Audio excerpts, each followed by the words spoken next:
मैं सुन रहा था, प्रियंका ने कहा मेरे मैसेज के बारे में। प्रियंका ने कहा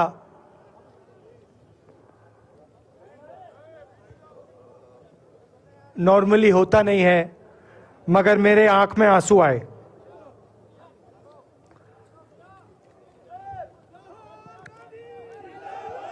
क्योंकि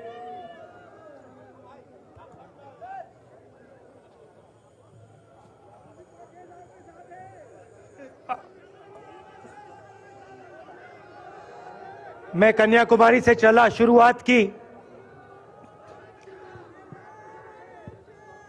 और पूरे देश में हम पैदल चले। मैं सच बताऊं, आपको अजीब लगेगा, मगर मैं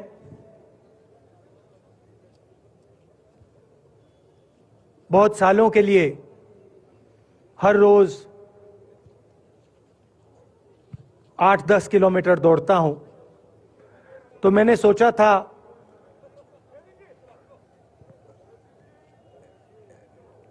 देश कन्याकुमारी से कश्मीर चलने में इतनी मुश्किल नहीं होगी। मेरे दिल में था कि आसान होगा, फिजिकली मेरे लिए ये मुश्किल काम, मैंने सोचा था मुश्किल काम नहीं होगा।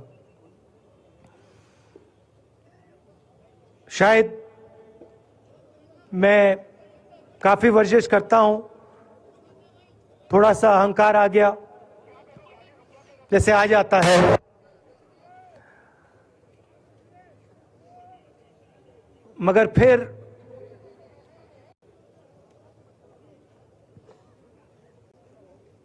बात बदल गई। जब मैं छोटा था,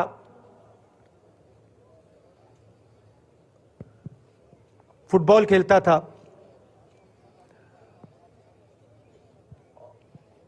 और कॉलेज में जब मैं फुटबॉल खेल रहा था, एक बार मुझे बहुत जोरों से घुटने में इंजरी हुई थी।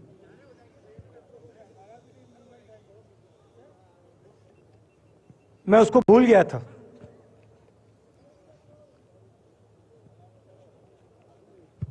घुटने में दर्द नहीं होता था, भूल गया था उसको,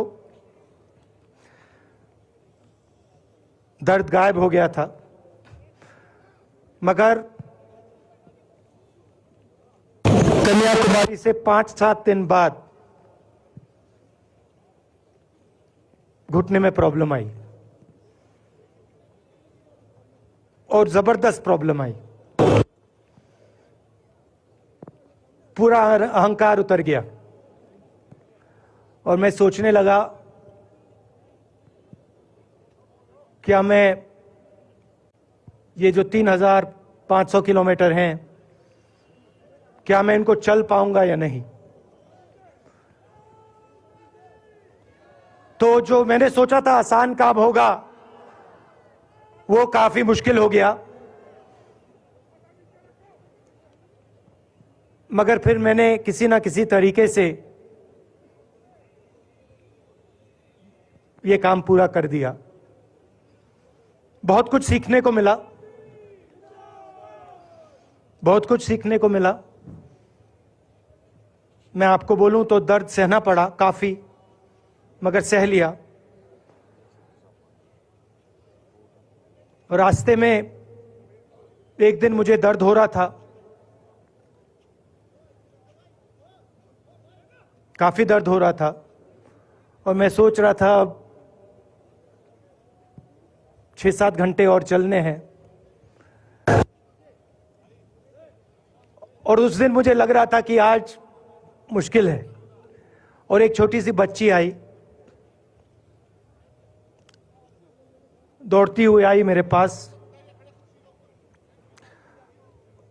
और मुझे कहती है कि मैंने तुम्हारे लिए कुछ लिखा है, मगर तुम अभी मत पढ़ो, इसको बाद में पढ़ना।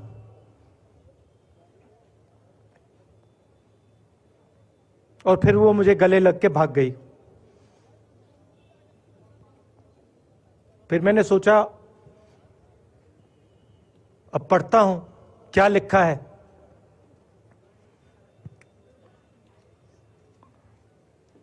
तो उसने लिखा था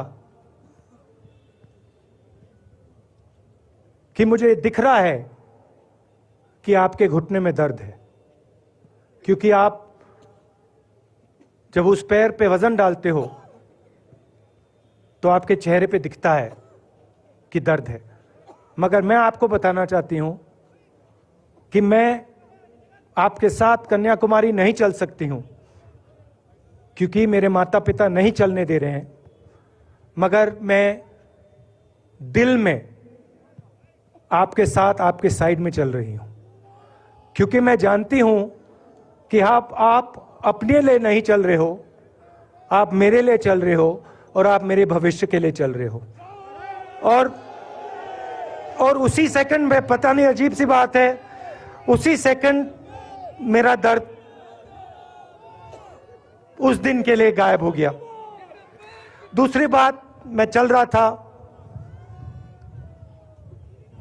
था और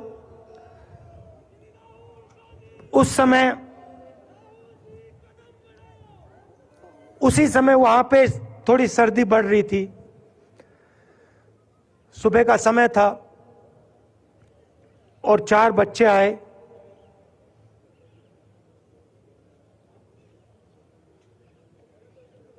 पता नहीं कहना चाहिए या नहीं।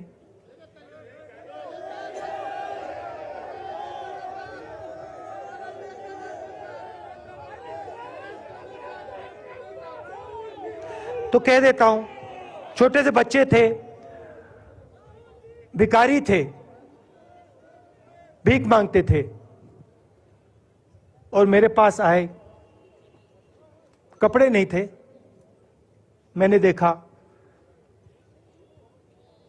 शायद मजदूरी भी करते थे तो थोड़ी मट्टी थी उन पे। खैर मैं ये चीजें देखता नहीं हूं, तो मैं उनके साथ गले लगा, घुटनों पे गया, ऐसे उनको पकड़ा मैंने, क्योंकि मैं उनके लेवल पे रहना चाहता था। और फिर, नहीं सुनिए, मैं ये बात कहना नहीं चाह रहा था मगर कह दूंगा। तो उनको ठंड लग रही थी, वो कांप रहे थे। शायद उनको खाना नहीं मिला था, छोटे बच्चे मजदूरी कर रहे थे।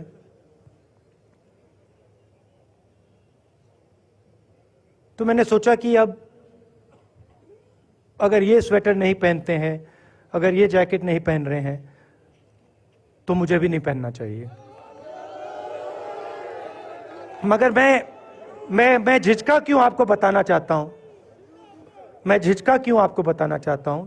जब मैंने ये खत्म किया, मैं चल रहा था, तो हमारे साथ एक व्यक्ति थे। उन्होंने मेरे कान में बोला, राहुल जी, ये बच्चे गंदे हैं, इनके पास आपको ऐसे जाना नहीं चाहिए। तो मैंने उनसे कहा,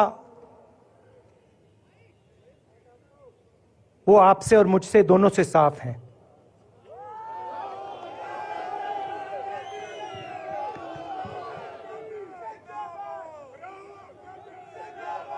तो देश में कभी कभी यह विचारधारा दिखाई दे जाती है। दूसरी बात आपको बता देता हूं, शायद लोगों को अच्छी ना लगे। जब मैं चल रहा था, आपने देखा होगा कि बहुत सारी महिलाएं रो रही थी। आपने देखा? आपको मालूम है क्यों रो रही थी? नहीं, उसमें से बहुत सारी महिलाएं इमोशनल थी, मुझसे मिलकर रो रही थी। मगर उसमें बहुत सारी ऐसी भी महिलाएं थी जिन्होंने मुझे बोला कि उनके साथ बलात्कार हुआ है, उनको किसी ने मोलेस्ट किया है, उनके किसी रिश्तेदार ने उनको मोलेस्ट किया है। और जब मैं उनसे बोलता था, बहन मैं पुलिस को बताऊं, तो मुझे कहती थी, राहुल जी पुलिस को मत बताइए, हम चाहते हैं कि आपको ये बात मालूम हो, मगर पुलिस को मत बताइए, हमारा और भी नुकसान हो जाएगा।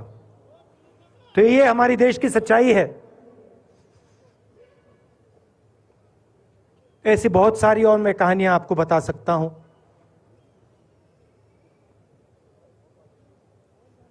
तो फिर मैं कश्मीर की ओर आ रहा था और मैं सोच रहा था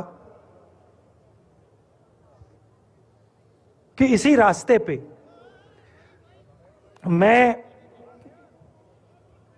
नीचे से ऊपर जा रहा हूं। मैं सोच रहा था कि इसी रास्ते से सालों पहले मेरे रिश्तेदार नीचे से ऊपर आए, सॉरी ऊपर से नीचे आए, कश्मीर से इलाहाबाद गंगा की ओर गए। और मुझे ऐसा लग रहा था कि मैं वापस अपने घर जा रहा हूं।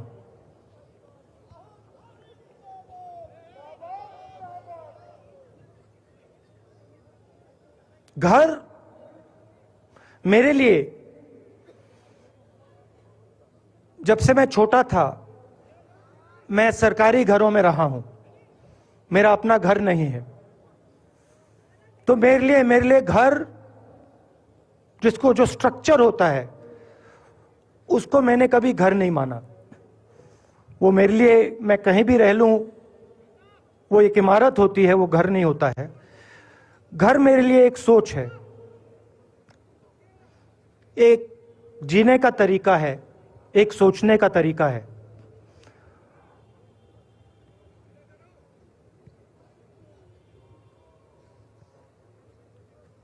और यहां पे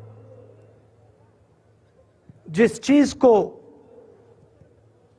आप कश्मीरियत कहते हो, उसको मैं अपना घर मानता हूं। अब ये कश्मीरियत है क्या? ये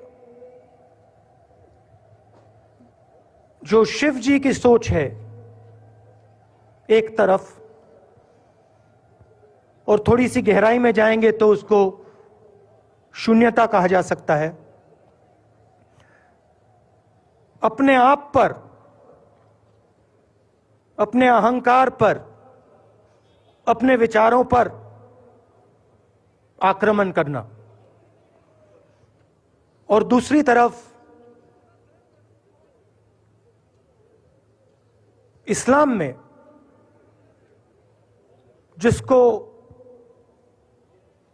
शून्यता यहां कहा जाता है, वहां फना कहा जाता है।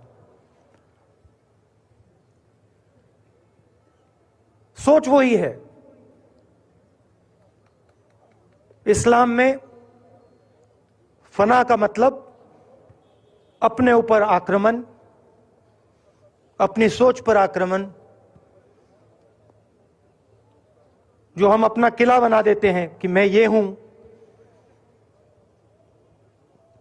मेरे पास ये है, मेरे पास ये ज्ञान है, मेरे पास ये घर है, उसी किले पर आक्रमण करना, वही है शून्यता, वही है फना।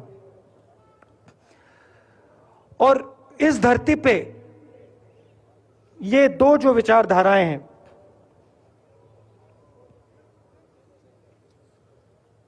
इनका एक बहुत गहरा रिश्ता है, और ये सालों से रिश्ता है,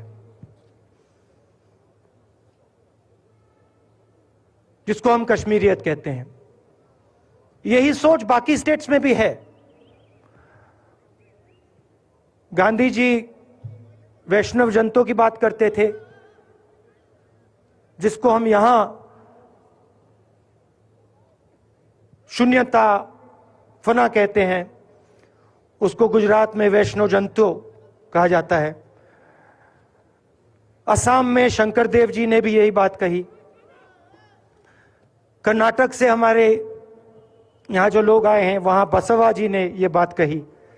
केरल में नारायण गुरु ने ये बात की, महाराष्ट्र ने ज्योतिबा फुले जी ने ये बात की, और यहाँ इसको हम कश्मीरियत कहते हैं।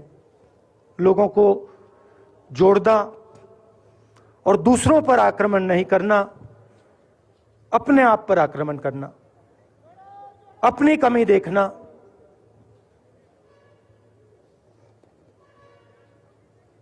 मैंने आपको कहा कि मेरा परिवार कश्मीर से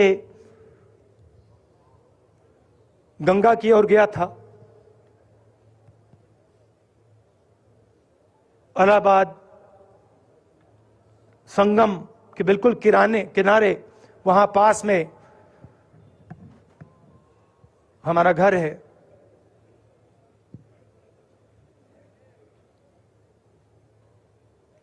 तो जब यहां से वो वहां गए,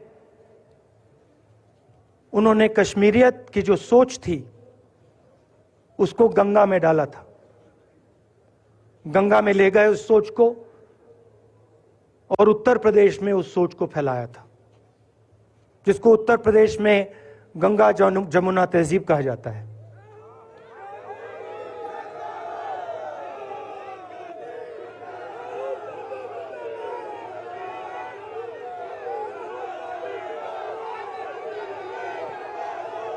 तो उन्होंने, मेरे परिवार ने छोटा सा काम, कोई बड़ा काम नहीं किया। जो आपने उनको सिखाया, जो जम्मू कश्मीर के लोगों ने उनको सिखाया,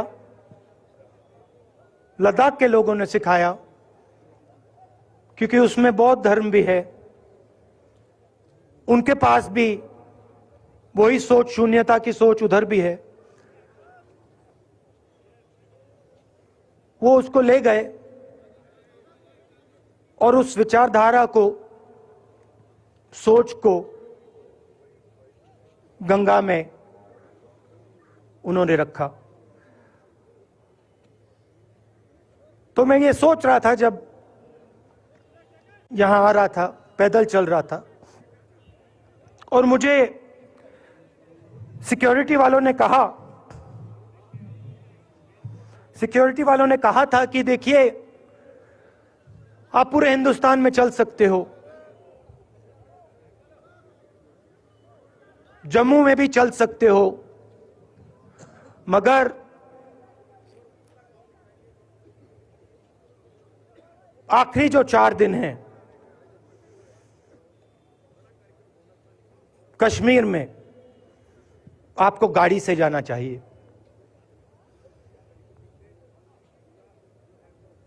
वेणुगोपाल जी ने मुझे कहा पहले, और जो ऑर्गेनाइज कर रहे थे उन्होंने कहा।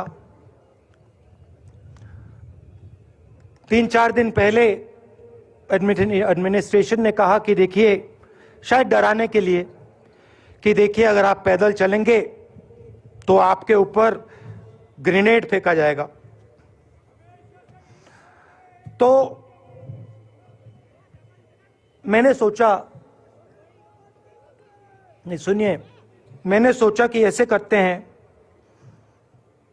मैं अपने घर वापस जा रहा हूं, 4 दिन पैदल चलूंगा, अपने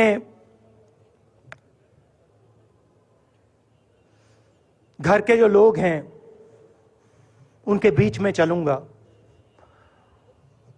और मैंने सोचा कि जो मुझसे नफरत करते हैं उनको क्यों ना मैं एक मौका दूं कि मेरी सफेद शर्ट का रंग बदल दें, लाल कर दें।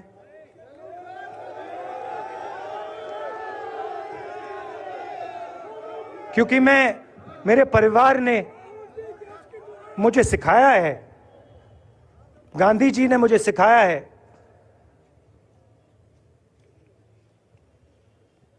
कि अगर जीना है तो डरे बिना जीना है, नहीं तो जीना नहीं है। तो मैंने मौका दिया, मैंने कहा मैं 4 दिन चलूंगा, बदल दो टी शर्ट का रंग, लाल कर दो, देखी जाएगी। मगर जो मैंने सोचा था वही हुआ। जम्मू कश्मीर के लोगों ने मुझे हैंड ग्रेनेड नहीं दिया, अपने दिल खोलकर प्यार दिया, गले लगे।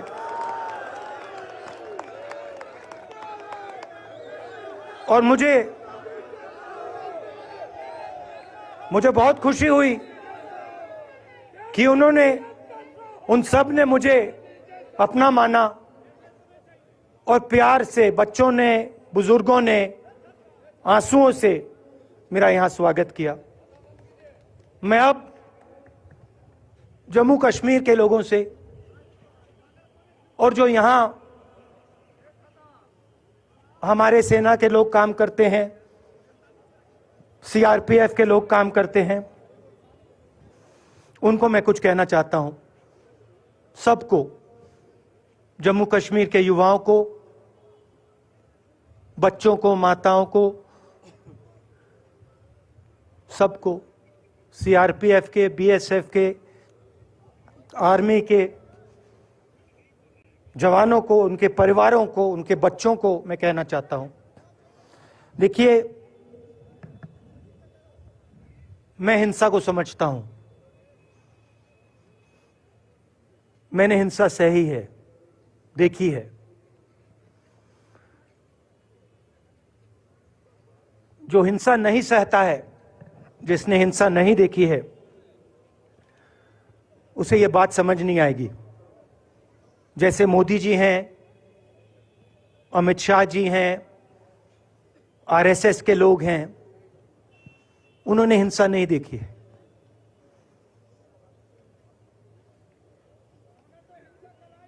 डरते हैं, नहीं डरते हैं, देखिए डरते हैं। यहां पे हम 4 दिन पैदल चले, मैं आपको गारंटी देके कह सकता हूं कि बीजेपी का कोई नेता ऐसे नहीं चल सकता है। और इसलिए नहीं क्योंकि जम्मू कश्मीर के लोग, इसलिए नहीं क्योंकि जम्मू कश्मीर के लोग उनको चलने नहीं देंगे, इसलिए क्योंकि वो डरते हैं। खैर, मैं अपने जम्मू कश्मीर के लोगों को, युवाओं को, बुजुर्गों को और आर्मी के लोगों को, सीआरपीएफ, बीएसएफ लोगों को थोड़ा सा बताना चाहता हूं। देखिए, मैं जब 14 साल का था, स्कूल में था, सुबह ज्योग्राफी की क्लास में था, मैं पढ़ रहा था, सामने बैठा था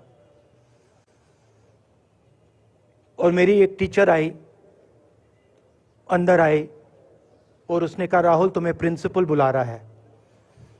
मैं बदमाश था, बहुत बदमाश था जब छोटा था। बहन से पूछ सकते हो क्या क्या करता था मैं, अभी भी करता हूं।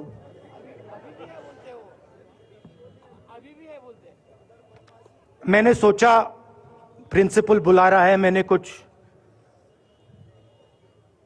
गलती की होगी, अब मार पिटेगी। वहां पे केनिंग होती थी, मैंने सोचा था अब केनिंग होगी मेरी। मगर जब मैं चल रहा था, जिस टीचर ने मुझे बुलाया, उसको देखकर मुझे कुछ अजीब सा लगा। और जब मैं प्रिंसिपल के ऑफिस पहुंचा तो प्रिंसिपल ने कहा, राहुल तुम्हारे घर से फोन कॉल है।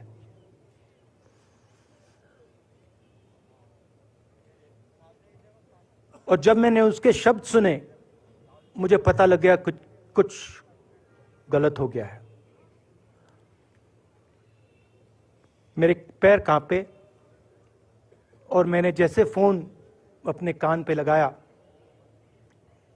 तो मेरे मां के साथ एक औरत काम करती है, वो चिल्ला रही थी, राहुल दादी को गोली मार दी, दादी को गोली मार दी, दादी को गोली मार दी। 14 साल का था।